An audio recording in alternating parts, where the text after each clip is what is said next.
Creamline Coal Smashers wala nang balak madagdagan pa ang nag-iisa nilang talo upang mapanatili nila ang kanilang ranking na pasok sa top 5. Petrogas Angels paninindigan ang pagbabanta nila sa defending champions during the off-season nang sa gayon ay maging tabla sila sa standings. What's good, PVL fans? It's nice to be back with you here on Powerhouse Volleyball PH. Kindly do subscribe to my channel at pakihit na din ang notification bell para ma-notify ka sa aking mga bagong uploads.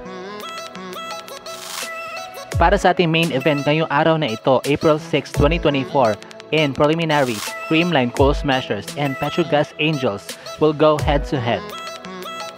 Parehong maganda ang tinatakbo ng kampanya ng dalawang kupunan na ito at pareho din silang nanggaling sa panalo.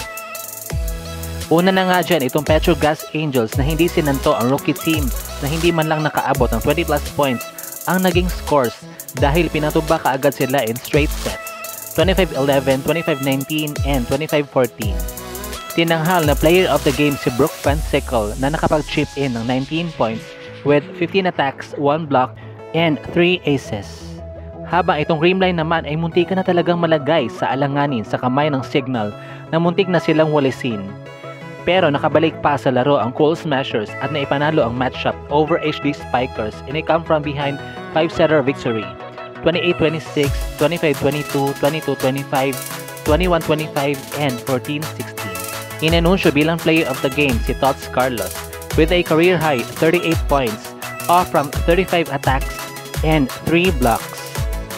This is indeed a highly anticipated matchup sapagkat nung off-season ay tila may pagbabanta itong si Brooke Van Sickle sa defending champion.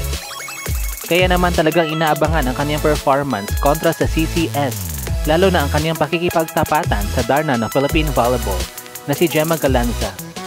Pati na din ang showdown ng dalawang ace players na inaasahan talaga ng kanilang koponan from the opposite side, which are Isa Maizo Pontillas and Tots Carlos. So, sino kaya ang magtatagumpay at magkakaroon ng happy weekend dahil uuwing panalo? Will it be the Creamline Coal Smashers na piniguradong puspusan ang naging paghahanda laban sa mga pagbabanta? Or paninindigan ng Petrogas Angels ang kanilang sinabi at hindi bibiguin ang mga taong naniniwala sa kanila?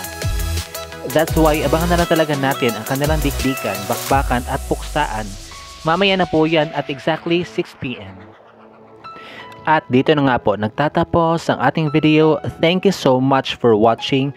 Kindly do subscribe to my channel at pakihit na din ang notification bell para ma-notify ka sa aking mga bagong uploads.